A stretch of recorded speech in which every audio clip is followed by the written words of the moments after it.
Hey, church family, Pastor Bruce here, lead pastor at Antrim BIC Church. I want to say welcome to our midweek recap. With me today, I have Karen Gibble, our children ministry director. Thanks for joining us, Karen. Absolutely, thanks for having me. Yeah, so glad to have you here. And there's a reason we have Karen here because we're going to be recapping this past Sunday sermon, which is where we started our series at the table.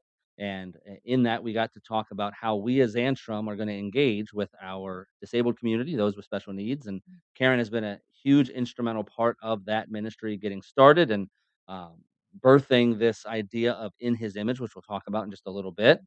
So I'm excited to have you with us. Excited to dive into some of this stuff this morning or this afternoon. And I wanted to start with if you could just give it, maybe give a brief overview of who you are, how long you've been here at Antrim.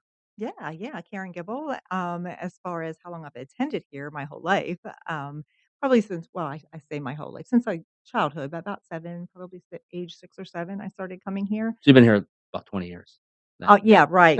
Yeah, we'll go with that. But as far as being on staff, I've been here since January. But so I grew up here. I've been here. I've been here all my life. This is the only church I've ever called home. Yeah. Yeah. Great. Mhm. Well, thanks for sharing that.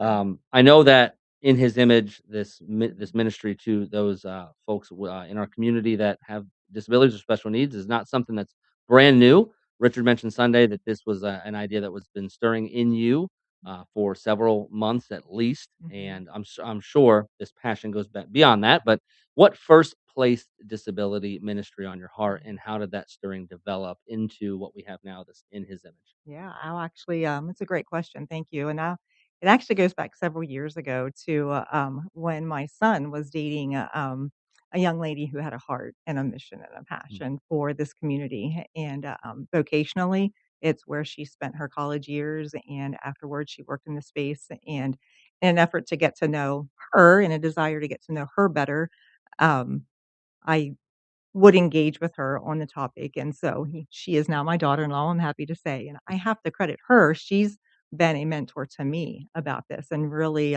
listening to her passion about it, it ignited one in me as well.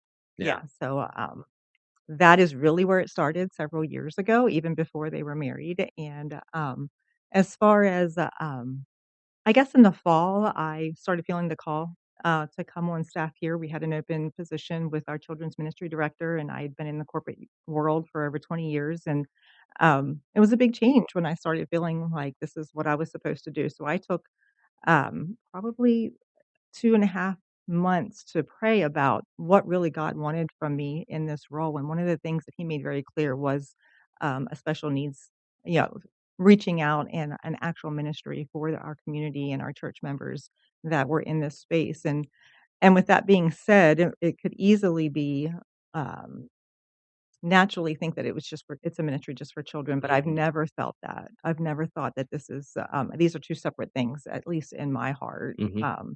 It's easy to start with the children, that's an easy place to start or to begin, and from what I understand, it's common for ministries to start in that place, but Mhm. I already see it moving past that, Yeah. and that's my hope and prayer it will.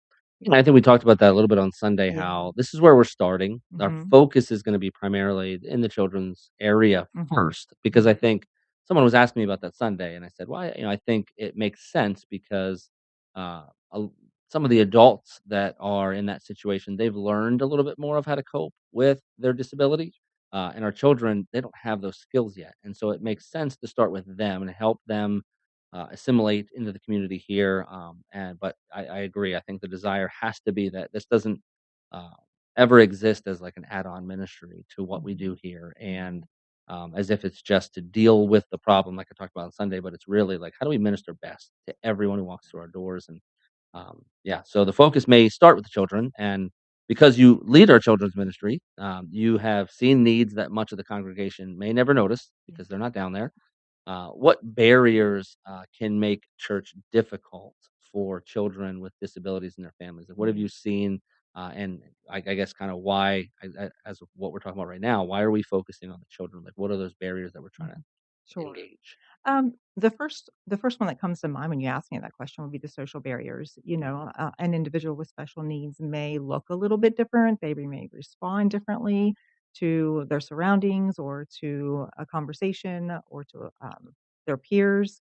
The second, in tandem, just as important would be resources. Mhm, You know, do we have the resources that we need for, to meet the needs of those individuals and why it may be not so much a common attender here at Antrim may not realize what that barrier would be. mhm, If we have classes, just use the classes. Well, if one of our empty classes is downstairs, how does an individual that can't do stairs very well get down there to that class? mhm, That's just one simple one.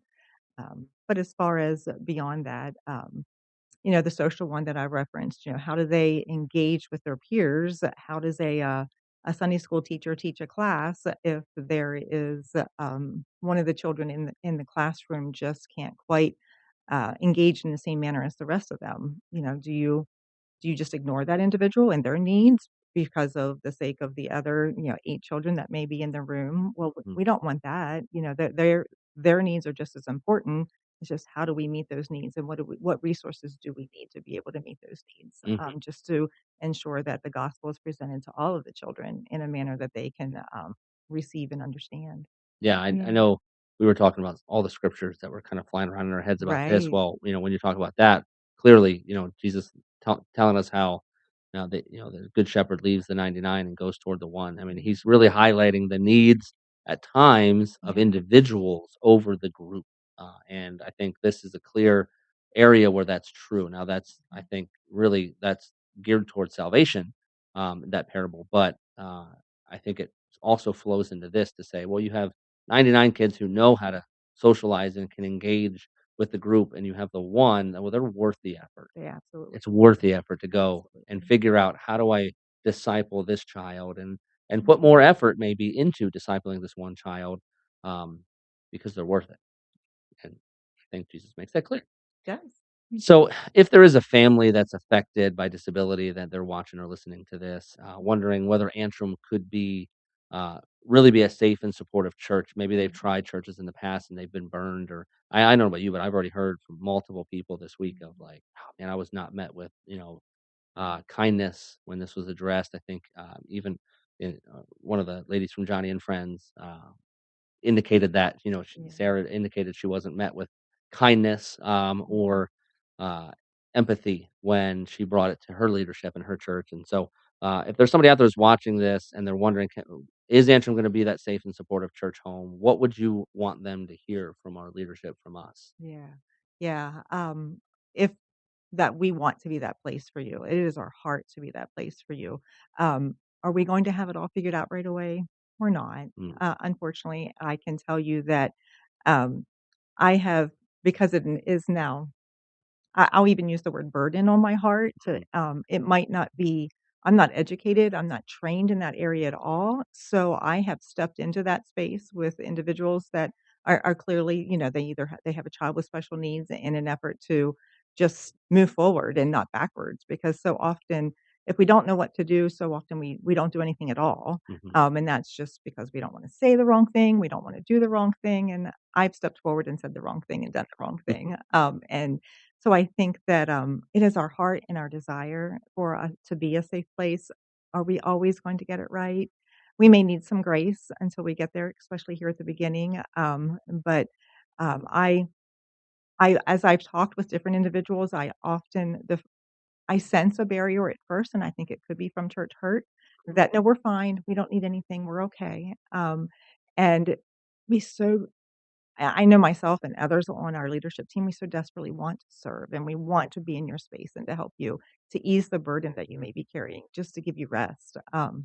That's that's not it's because it's our heart. It's God's placed this on us, and let us bless you. Let us walk alongside you. It's a deep desire that we have, mhm, and I hope that they hear that, and it may be, you might need to help us, you might need to come alongside us and coach us a little bit, mhm, to help us do better, for you and maybe the next person that comes along too.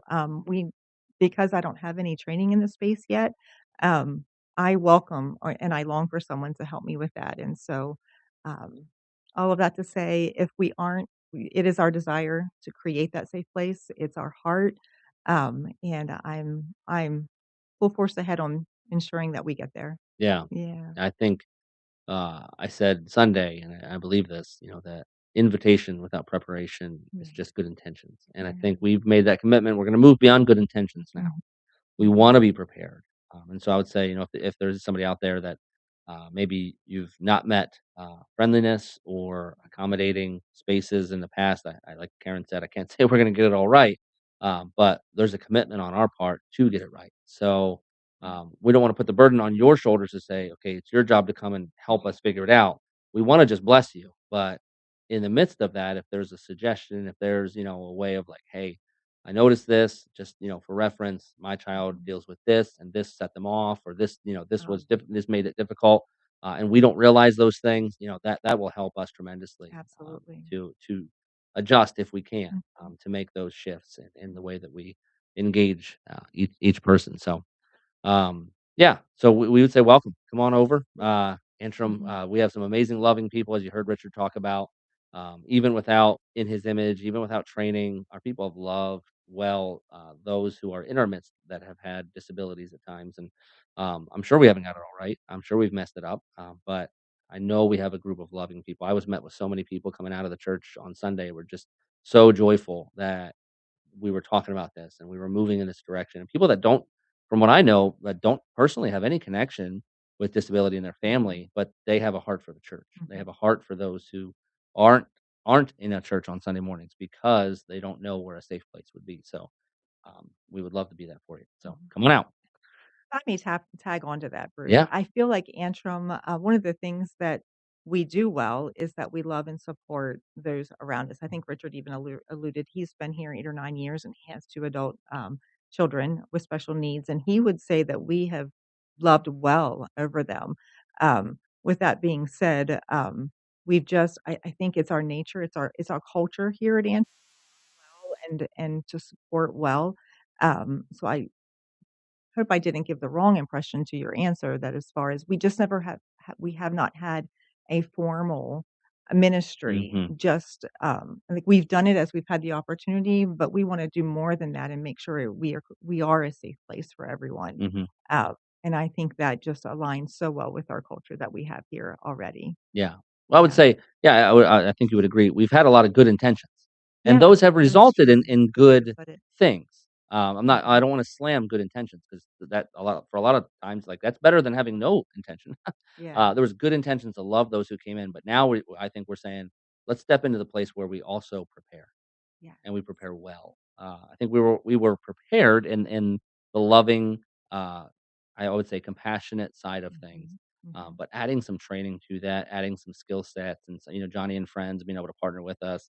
I think that's only going to increase the effectiveness of the love that we're hoping to communicate. I think about it all the time of, with just my wife and I. It's we're very very different people, and so I've always loved her, and I've always tried to communicate that. But I've learned as we've grown in our marriage, I've learned how to communicate that in ways that she understands.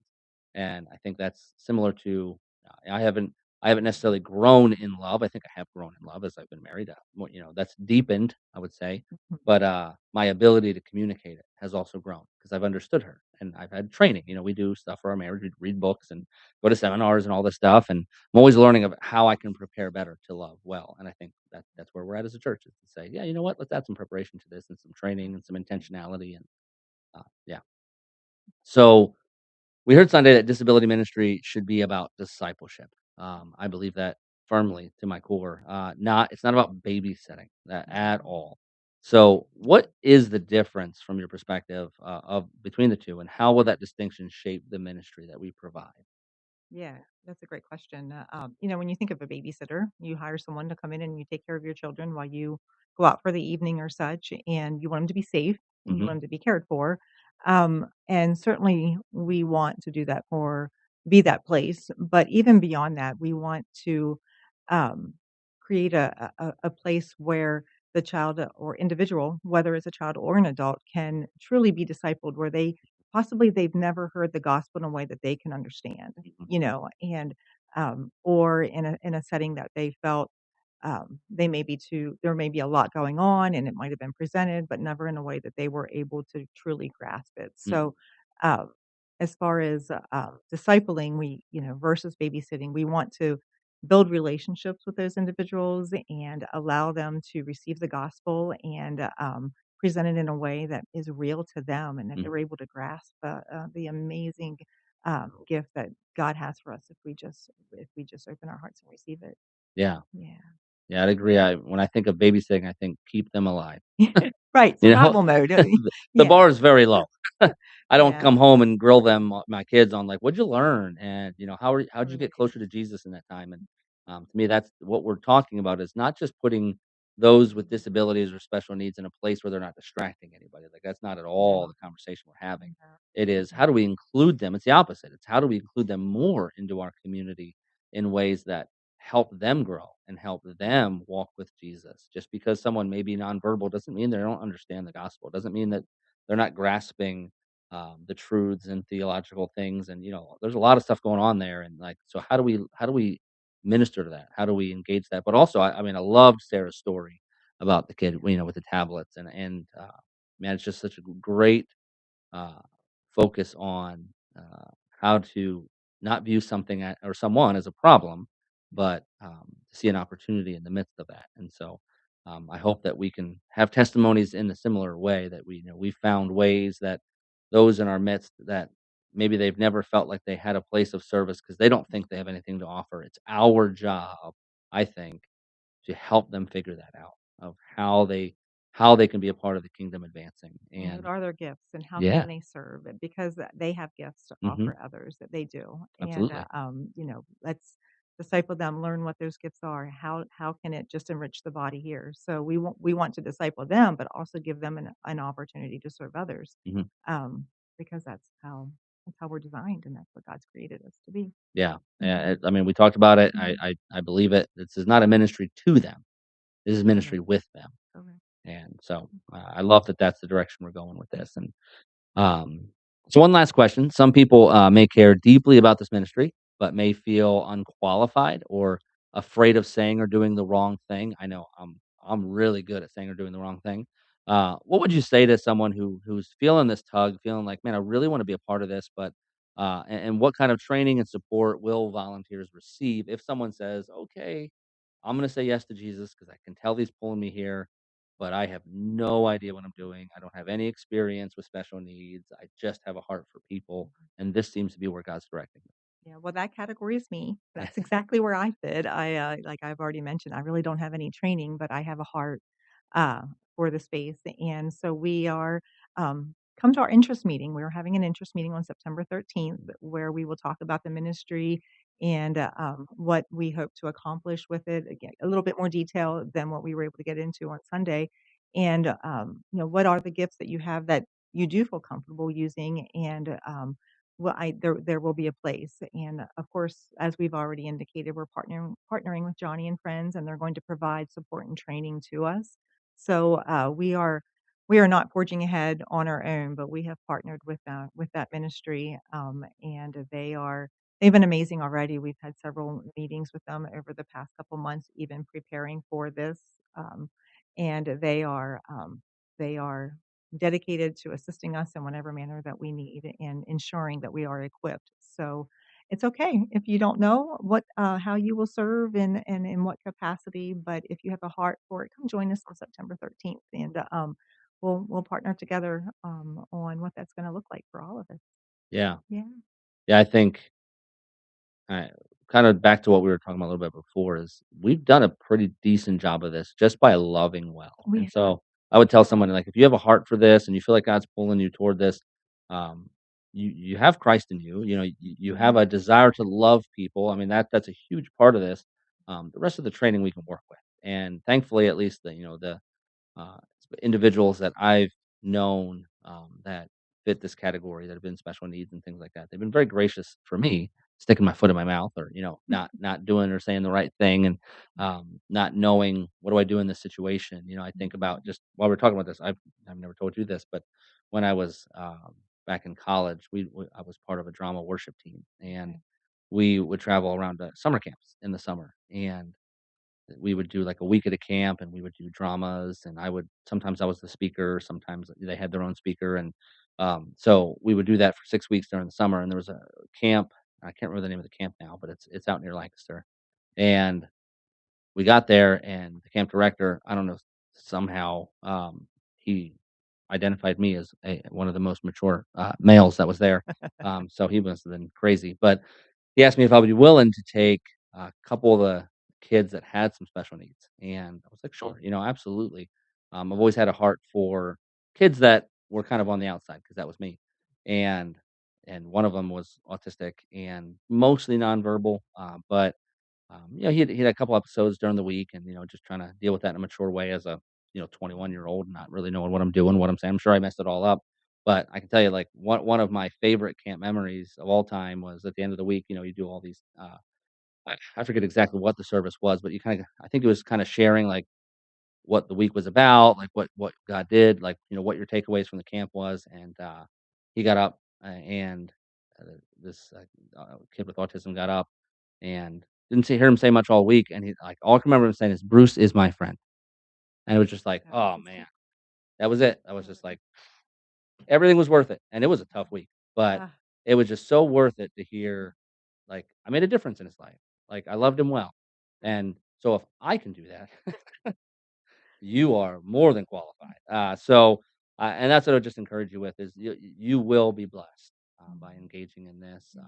yeah, Just loving people. I mean, God has given us that duty. He's given us that privilege to love people, and that's what in His image is a lot about. It's how do we work with these individuals? How do we disciple them? How do we love them? mhm, You come alongside, especially children who may be struggling, and being a buddy.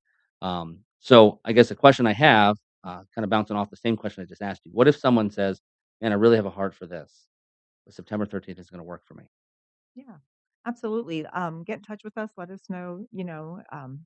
I would really be interested, but that date doesn't work for me, and we'll stay connected with you. You know, we may have we are going to have trainings that will be partnered with us by Johnny and Friends, and so if you aren't able to reach us or connect with us at the interest meeting, just reach out to us. My email is kgibble@antrimbic.net, or you can catch me here at church, and we'll just make sure we get you plugged in whenever we schedule the trainings, which we're hoping to be probably I'm thinking it will probably be sometime in October. We a few weeks after our interest meeting. We don't have those dates locked in yet, but we plan to have those scheduled by the time of our September 13th meeting. We will have training dates so we know what our next steps are going to be. Excellent. Yeah. And again, I guess another follow-up question, if there's a family watching right now because maybe someone pointed it out, or they've heard Sunday's message and they're thinking like, maybe I want to give Antrim a try, and they're watching this right now and they're saying, okay, I want to bring my special needs child. I heard about some kind of form or some way Mhm. of communicating that I want to bring my child. I want, and they want us to be prepared as best we can. What direction would you give them? Yeah, yeah. So we do have an intake form. So our website does have an area for our special needs ministry, and there's an intake form there that you could complete if you. It would help us to serve you better if we knew exactly what your needs were. Or you could just. So there's information on our website about that intake form. There's information if you're interested in being a volunteer that you could a form that you can complete to indicate your interest there. And, yeah, if you let us know that you're coming, then we can even meet you at the door and, be prepared to just make your morning um, as the best that it can be, and make sure you're welcomed and loved well. Hmm. Yeah, that's our goal. Yeah, And I just have all these follow-up questions all of a that's sudden. okay. Keep So I know on Sunday we talked about, you can sign up to be a buddy. You can come to the interest meeting. We're building out a sensory room, wheel. and so if you want to give a little direction to someone who says, "Okay, I don't know if I'm being called to partner in that way with this Mhm. ministry, but I feel called to do something with the sensory room." Yeah. What were the options that they had with that? Yeah, so opportunities to serve there. You could serve, of course, being signing up and participating in person, or if you wanted to contribute financially to offset the cost of the build out, because we are taking a portion of our current nursery and we're putting up some walls and different lighting for the room. So we are doing some restructuring of our current nursery to have a sensory room available that's dedicated just for just for this community. And so you could also give financially to offset the cost of that. We also have a wish list, an Amazon wish list for some items that we would want to put in there for our individuals. And that wish list, you can locate that on our website as well. There are some things on there beyond that sensory room. We are going to be putting together some sensory bags for if there is a guest that comes in on a Sunday morning and they may have an individual with special needs with them. And if you don't have anything with you, we want to be able to have a bag to give you to help you through the service, as well as then in our church is designed a little uniquely that our children's wing is a little bit away from where our sensory room is being built. So there's some items on our wish list is just some portable items that we could have in our children's wing to set up for in a space that we have designated, not so much for a dedicated sensory room in that area, but just a room that we could kind of like, I guess, set up and tear down as needed. So different items on that Amazon wish list that if you'd like to give financially, if you can't help personally, or you're not called to actually serve in the ministry, you can still give financially in those ways. And again, all of that's you can get to that information on on our website. So I just feel like I want to point this out because you said this earlier in our staff meeting, and I want to ask the question. This Okay. build out we're talking about, we talking like 20 grand? What are we Mm. looking at? No, no, we're estimating 2 to 3,000. Okay. Yeah, so not 20, no, not 20 grand, but 2 to 3,000. We're being want to be a good steward of our resources as well. I think Hmm. that's a pretty reasonable request Yeah, for something yeah. like of that nature and importance. So Mhm, just throwing it out there. I don't know if someone's watching and says, you know what, I really want to take a big part of that. So mhm, um, I think those are ways to help us engage as we move forward in mhm. this. And yeah, I thought it was a great service. Really appreciated It Johnny and was friends being so with good. us. Mhm, Thought they were great. The interview mhm. there, Richard, hey, did a great job of interviewing them and getting the information that I think we needed. It was awesome seeing the history that we had with It was Johnny, but beautiful. even before her ministry began, like that she was Yeah. here and she was drawing pictures. And I tried not to get upset that she draws better with her mouth than I do with both my hands. I know, So right? Like, you look at those pictures, particularly the one that was there, and, like, she did that with her mouth. Like, how is that even possible? yeah, Yeah, and it's like just when remarkable. we had her here, that was only a few years after her accident. Uh, Correct. yeah, how did she learn to draw with her mouth that good? I spent 42 years Incredible. trying to figure out how to draw with my hands, and I Yep. still can't draw. So Just phenomenal. man, Yeah. that's some skill. Yeah. But yeah, that was just a cool thing having that picture there and Mm. seeing the history, how far back we go with Mhm. that. So Yeah, absolutely. My husband was actually in the service, and he has such a vivid memory, of as they talked about on Sunday, like, they were men lifting up her wheelchair and putting her on the stage. He would have been, 10 years old at the mhm, time, so, it's still a very vivid memory for him, yeah, and as I've connected with others, it was for them as well. yeah, Yeah. it was cool seeing people in both services that remember that. Yeah. I was, so my aunt and uncle were the ones that had the picture that was shown in the service, and as I stopped by their house yesterday to drop the picture off, and we talked some more, and, they said that the church was packed that day. Hmm. I didn't realize that, but they said it was packed for all the people that came to hear her testimony that morning. Yeah, I think it was an evening. I think they indicated it was an evening. yeah, Yeah, yeah, yeah. that's cool. It is. Yeah. Well, I'm excited. Thanks so much for joining us, Karen, and Absolutely. for having Mhm. this saying yes to Jesus when he kind of Mhm. tapped you on the shoulder for this, and Mhm. I think it's going to produce some amazing results. I think it's going to bless a lot of people, Mhm. and I'm excited about what God's gonna do. He's birthing something here for sure. yes, yes. I mean, the Mhm. way we've been talking about how we're about discipleship, and I feel like this Mhm. was an avenue we weren't doing well in. And I think we've loved people well in this, but we've not sought to make disciples of people that we maybe are uncomfortable around or just don't know what to do with. And so we're just making that commitment of, we're not going to stop. We're going to disciple everyone. And I love that. So thank you so much. For those of you that are watching, I just want to encourage you, join us as we continue our At the Table series. We're going to be picking it up again this coming Sunday at 8 o'clock. Our services are 8 o'clock, 10:45, and 9:30 is our Sunday school hour. So if you have the opportunity to be here for Sunday school, definitely do that. And yeah, we'd love to have you part of that. And see you on Sunday. God bless you and have a great week. Thanks, Karen.